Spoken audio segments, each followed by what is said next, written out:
7 तारीख को इतिहास का पेपर है मुख्य परीक्षा का। तो देखिए होता क्या है उसमें जनरली कि जब भी आप बीपीएससी के एग्जाम देने जाते हैं तो लगातार एग्जाम हो जाता है। इस बार जो मेन के परीक्षा में आपको कुछ समय दिया है, यानी ये आपका 67वीं मेन में 7 दिन का जो समय दिया है, इसमें तैयारी बढ़िया कर लेना चाहिए। और 2 पेपर अभी तक हैं आपको। जो सुबह का पेपर होगा आपको वो बहुत सिंपल होता है, आपको पता ही होगा। इसमें भारत का इतिहास रहता है, ठीक है, भारत का इतिहास। इसमें आपको जो है ए और बी 2 सेक्शन होते हैं। ए सेक्शन में 6 क्वेश्चन और बी सेक्शन में 6 क्वेश्चन रहते हैं। जिसमें ए सेक्शन जो होगा आपको, इसमें एंशियंट हिस्ट्री आपको रहेगा जनरली, ठीक है, प्राचीन और मध्य, प्राचीन काल, और यहां पर रहेगा आपको मध्यकाल। नहीं, एक ही पेपर कर दिया है सर, सॉरी, ये पेपर कर दिया है। तो प्राचीन मध्यकाल, और ध्यान रखेंगे ये ए बी सेक्शन में रहेगा। और दूसरा जो रहेगा आपको वो होगा आधुनिक काल, आधुनिक एवं विश्व का इतिहास। तो यही रहेंगे आपको, यानी कि भारत का एवं विश्व का, ये 2 एरिया एक साथ देता है। अगले बार से तो ये ऑप्शनल भी खत्म कर रहा है और आपको ऑप्शनल 100 अंक का मात्र होगा मेन में। तो इस तरीके से आप क्वालिफाई करना है, ऑप्शनल विषय में जो लेंगे। इसमें सबसे टफ एरिया आपको ये हो जाता है विश्व का इतिहास। तो जनरली इसमें जो क्वेश्चन आएगा वह होता है अमेरिकी स्वतंत्रता संघर्ष, फ्रांसीसी क्रांति, ठीक इसी ढंग से आपका जर्मनी का एकीकरण, रूसी क्रांति और फ्रांसीसी क्रांति में क्या समानता है, क्या असमानता। ठीक इसी ढंग से आपको क्वेश्चन आता है रेनेसां क्या है, यानी पुनर्जागरण क्या है। इसी ढंग से क्वेश्चन आएगा आपको भौगोलिक खोज क्या है, उसका वर्णन करें। फिर देगा औद्योगिकीकरण क्या है, वैश्विक उपनिवेश से कैसे निजात पाया जा सकता है, शीत युद्ध क्या है, नाटो क्या है, नाटो एवं सीटो में क्या डिफरेंसेज है, नैन की भूमिका, नॉन अलाइंड मूवमेंट की भूमिका किस प्रकार से परिवर्तित हुई है, इसके बारे में जानकारी आपको थोड़ा सा पूछता है और वो सब जानना चाहिए। रहा प्रथम विश्व युद्ध के कारण, विश्व युद्ध के दौरान होने वाले संघर्ष और उसका परिणाम क्या हुआ, सेकेंड वर्ल्ड वॉर का कारण, ठीक इसी ढंग से युद्ध के दौरान क्या क्या हुए और फिर उसका परिणाम, ये लिखना होगा। फिर क्वेश्चन थोड़ा ट्विस्ट कर देता है, पूछता है क्या प्रथम विश्व युद्ध में ही द्वितीय विश्व युद्ध के कारण नहीं थे। यह पूछ देगा द्वितीय विश्व युद्ध के कारणों का वर्णन करें, क्या प्रथम विश्व युद्ध इसके लिए उत्तरदायी था। फिर पूछ देता है क्या कि लीग ऑफ नेशन जो बना था वो सेकेंड वर्ल्ड वॉर को क्यों नहीं रोक सका। या पूछ देगा क्या वाइल फॉर पॉलिटिक्स क्या है। तो इस तरीके से वर्ल्ड के बारे में ये जानने की कोशिश करता है कि आपका कितना पुराना रिपोर्ट है और आज के डेट में आप क्या जान रहे हैं। तो ये बड़ा वेग एरिया, लेकिन हम यहाँ पर आपके तस्वीर देखकर जैसा कि लग रहा होगा जर्मनी के बारे में थोड़ी सी जानकारी देने के लिए यहाँ आए हैं। देखिए ये जो एरिया है आपका वो पूरी की पूरी तरह जर्मनी है और इस जर्मनी के एकीकरण भी कैसे हुए, हम इसको ब्लू कलर से थोड़ा सा चयन कर रहे हैं। तो ध्यान रखेंगे ये जो है आपका जर्मनी है, आपके सामने एक तस्वीर अगर रहता है तो निश्चित रूप से आप भली भांति इसको समझ पाएंगे। मैंने ये जो जर्मनी आपको दिया है इसके बीच से राइन नदी वगैरह गुजर रही है और बहुत सारी चीजें हैं जो आपको हम जानकारी एक एक करके देंगे। सबसे पहले कि जान ले कि जर्मनी का एकीकरण कब हुआ। तो ध्यान रखेंगे बीपीएससी और आईएएस में अलग अलग है। जर्मनी के एकीकरण में आप बिस्मार्क को देख सकते हैं या फिर विलियम कैसर प्रथम को कह सकते हैं, प्रशा का मजबूतीकरण कह सकते हैं, ये सब डाल सकते हैं।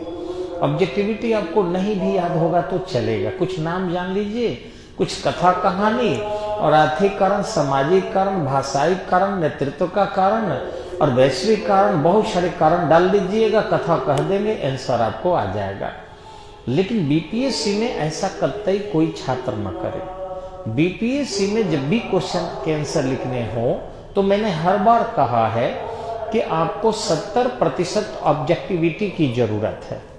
अगर सब्जेक्टिविटी आप लिखते हैं तो 30%, कथा कहानी जो लिखते हैं वो 30%, और ज्यादा से ज्यादा पॉइंट्स बनाइए, ज्यादा से ज्यादा आप उसके इवेंट्स को लिखिए, फिर आपको अंक बढ़िया आएगा।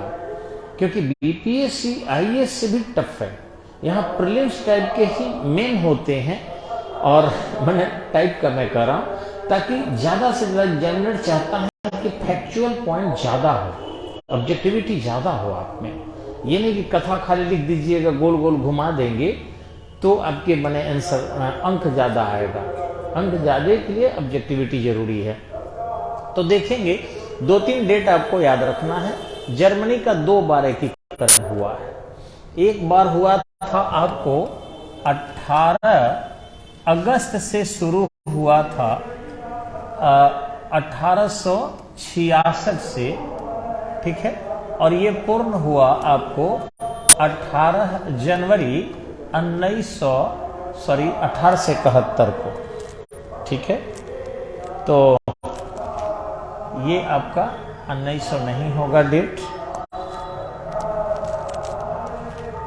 ये 1871 को पूर्ण हो गया। तो ये डेट आपको याद होना चाहिए कि 18 अगस्त से शुरू हुआ 1866 से, और फिर आपको 18 जनवरी 1871 को पूर्ण हो गया। 2, 4, 5 ऑब्जेक्टिविटी कंफर्म होना चाहिए। दूसरा कि यह किसने किया था, तो ध्यान रखेंगे ये नाम आपके दिमाग में होना चाहिए कि इसको बिस्मार्क किया था। उस समय में बिस्मार्क के समय में जो राजा था वो कौन था, तो ये भी नाम आपको याद होना चाहिए, विलियम कैसर। विलियम कैसर प्रथम। ठीक इसी ढंग से पूछे कि किसके नेतृत्व में हुआ, तो प्रशा, ठीक है, प्रशा वहां का एक प्रांत था जिसके नेतृत्व में हुआ। फिर यदि पूछे कि कितने छोटे छोटे जर्मनी के प्रांत थे, तो 39, ठीक है, आपके 39 जो है प्रांत थे जो एकताबद्ध होकर और फिर एक मजबूत जर्मनी में बने। लेकिन ध्यान रखेंगे कि ये जर्मनी का प्रथम एकीकरण है। जर्मनी का जब द्वितीय एकीकरण होता है तो ये डेट हो जाता है आपका 3 सितंबर 1990 को, और ये आपके पश्चिमी जर्मनी और पूर्वी जर्मनी ये दोनों एक होते हैं, ठीक है। तो ये दोबारा जर्मनी का एकीकरण है। अब एग्जाम में जनरली जर्मनी के एकीकरण जब भी पूछे तो अगर क्लियर न करे कि खाली कह दे आपको कि जर्मनी के एकीकरण का वर्णन करें, तो आपको दोनों लिखना होगा, जो आपके 1871 में पूर्ण हुआ और 1990 में जाकर इसके दीवार को, महादीवार को गिराया गया और पूर्वी पश्चिमी जर्मनी एक हुआ। अगर ये जनरली ये क्वेश्चन ऐसे नहीं आता है, जब भी आएगा तो होगा क्या कि प्रशा के नेतृत्व में जर्मनी का एकीकरण क्यों हुआ। यह पूछेगा क्या कि बिस्मार्क के नेतृत्व में जर्मनी का एकीकरण हुआ, स्पष्ट करें, या बिस्मार्क को जर्मनी के एकीकरण के लिए उत्तरदायी माना जाता है, स्पष्ट करें। यह पूछेगा यूरोप में जर्मनी के एकीकरण ही प्रथम विश्व युद्ध का कारण रहा, कैसे। तो इस तरीके से आपको क्वेश्चन घुमा के पूछेगा। अब उस आधार पर आपको जो है जैसा क्वेश्चन आएगा उसको हाईलाइट करना होगा, ध्यान देना होगा। अब ध्यान रखेंगे वहां पर एक और प्रांत था, ये प्रसा के साथ साथ ऑस्ट्रिया, नाम आप लोग सुने होंगे ऑस्ट्रिया के बारे में, ठीक है। अब ये भी यूरोपीय कंट्री है ऑस्ट्रिया, ऑस्ट्रेलिया में नहीं कह रहा हूं, ऑस्ट्रेलिया उधर है आपके, यानी कि पूरा का पूरा सिंगापुर के बगल में पड़ता है, न्यूजीलैंड के थोड़ा सा पश्चिम में पड़ता है, दक्षिणी गोलार्ध में प्रांत था। वहां लगभग लोकतांत्रिक प्रक्रिया थी और यहाँ प्रसा में राजतांत्रिक प्रक्रिया थी। तो देखिए ये जर्मनी जो है, यहाँ आपको जो ये प्रसा वाला क्षेत्र है, यही भाग जो है एकताबद्ध हुआ। जिन्हें जर्मनी के जो लोग हैं आज भी संस्कृत को महत्व देते हैं वहां, और माना जाता है कि वहां आर्य लोग ही हैं। जर्मन शब्द जो है आपके जर्मनियन से आया है और ये इनको बर्बर कहा गया है। ये यायावर लोग थे और बहुत ज्यादा क्रूर है, बहुत लंबे चौड़े ये होते हैं, नाक नक्श इनका लंबा होता है और बिल्कुल ये किसी के आन बान शान को बर्दाश्त नहीं करते। हम कराएंगे एगो दूगो घटना इन लोगों का, तो आप सुनेंगे तो आश्चर्य करेंगे कि किस तरीके से ये मजबूत होते हैं। जर्मनी के लोग कभी भी बूट पॉलिश नहीं करेंगे, वो स्वयं को मानते हैं कि इस धरती पर सीधे सूर्य से आए हैं और सभी लोगों में सबसे श्रेष्ठ जर्मनी के लोग ही हैं। अपने आप को ये फील करते हैं, महसूस कराते हैं और उस टाइप के वो काम भी करते हैं। तो देखिए हुआ क्या कि ये जो जर्मनी था, यूरोप में खनिज संसाधनों की अगर रसिया का प्रांत छोड़ दिया जाए, वो भी एशिया वाला रसिया का प्रांत छोड़ दिया जाए, तो वहां आपको कोई भी चीज नहीं होता। यूरोप पूरी की पूरी तरह देखिए ये सब जो है टर्की वगैरह ये यूरोप में थोड़ा सा गया है, बाकी एशिया का प्रांत है तुर्की, और रसिया जो है ये भी आपको छोटा सा मास्को वगैरह यूरोप में है, बाकी सब एशिया में है। यानी 8 to 10% एरिया मान ली जो रसिया का है वो यूरोपीय, लेकिन अपने आप को वो यूरोपीय देश ही मानता है। जैसे मेरा छपरा में यही 12-13 धूल जमीन है और इतना ही मैं अपने आप को कहता हूँ कि मैं छपरहिया हूँ, शहरी हूँ, जबकि मेरा इससे ज्यादा गढ़ा पोखरा गांव में भरे पड़ल है और थोड़ी सी प्रॉपर्टी यहाँ बना लिया हूँ तो कहता हूँ कि भाई मेरे पास पैसे, जबकि हमारे गांव में इससे कितने लोग हैं जिनके चौड़ा में इससे ज्यादा जमीन ऐसे ही पड़ती पड़ा है, वो अपना बेच दे तो मेरे जैसे 20 लोग यहाँ मकान खरीद लेंगे, इतने अमीर लोग हैं। तो इस तरीके से यहाँ समझा जा सकता है कि यूरोप बहुत छोटा देश है और क्षेत्रफल की दृष्टि से मैंने आपको बताया भी था कि छठा बड़ा महादेश है, 7वां आपका ऑस्ट्रेलिया है। तो यूरोप कटाफटा महादेश है, वहां पर खनिज संसाधनों की उपलब्धता काफी कम है। अब जो फ्रांस में आपको अल्सास एवं लॉरेंस क्षेत्र है, मेनली उसी को प्राप्त करने के लिए ये सब हुआ था।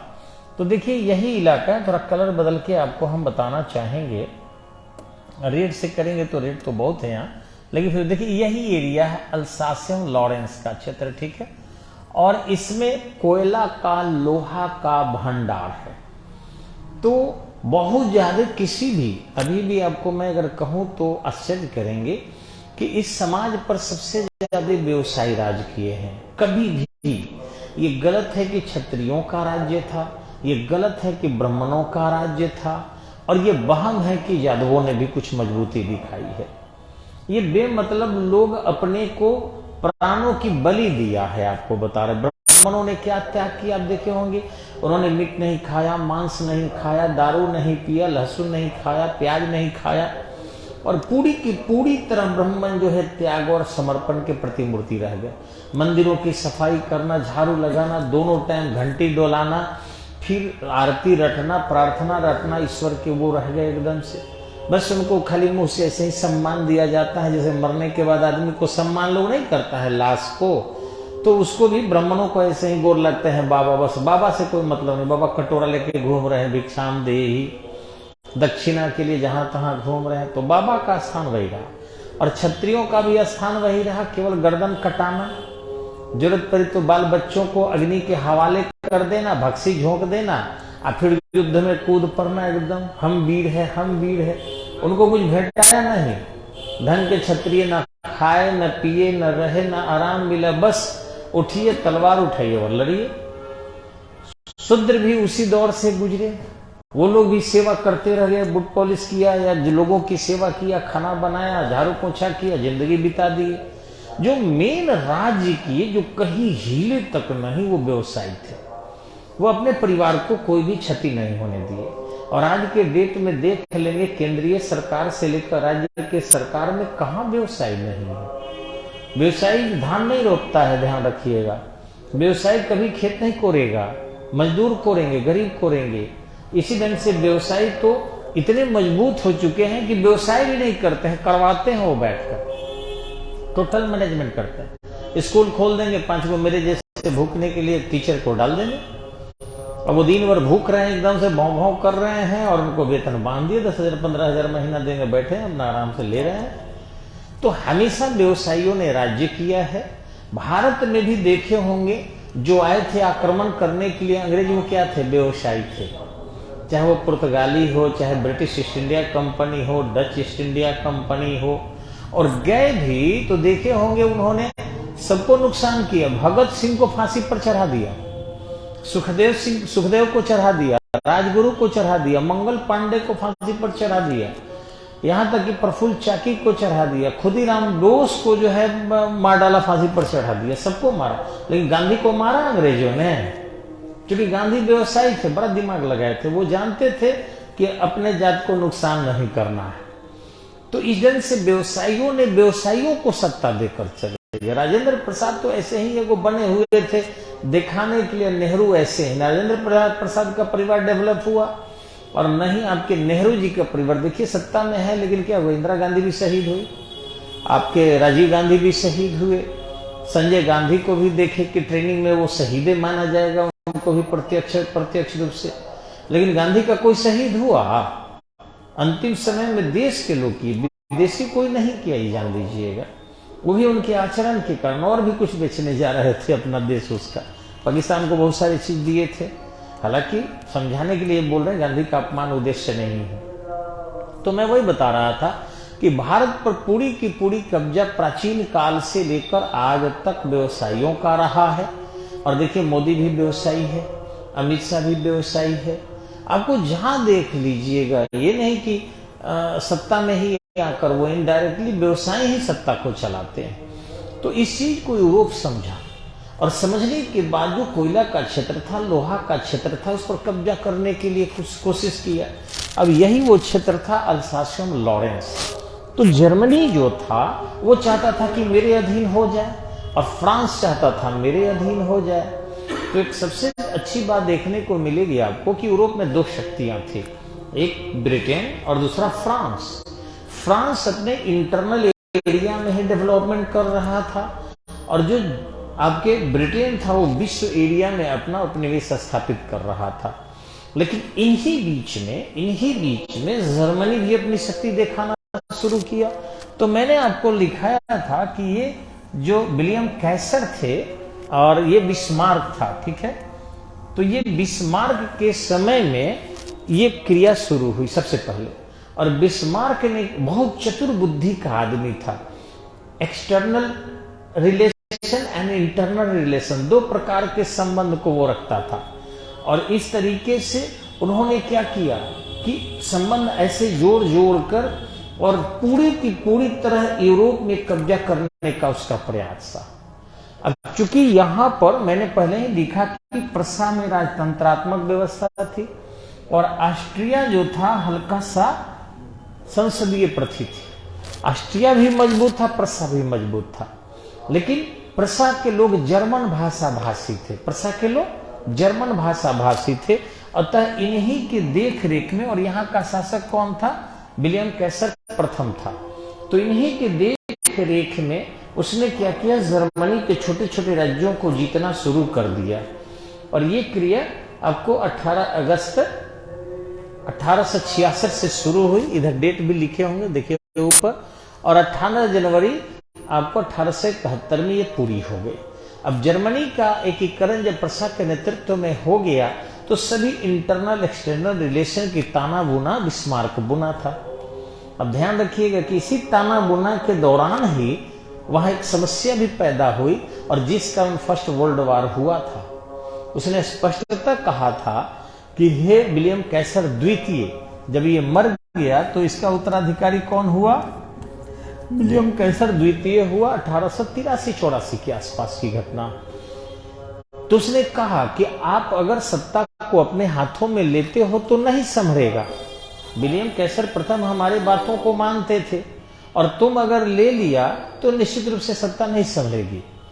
विलियम कैसर द्वितीय ने इस बात से दुखी होकर और फिर बिस्मार्क को बर्खास्त कर दिया।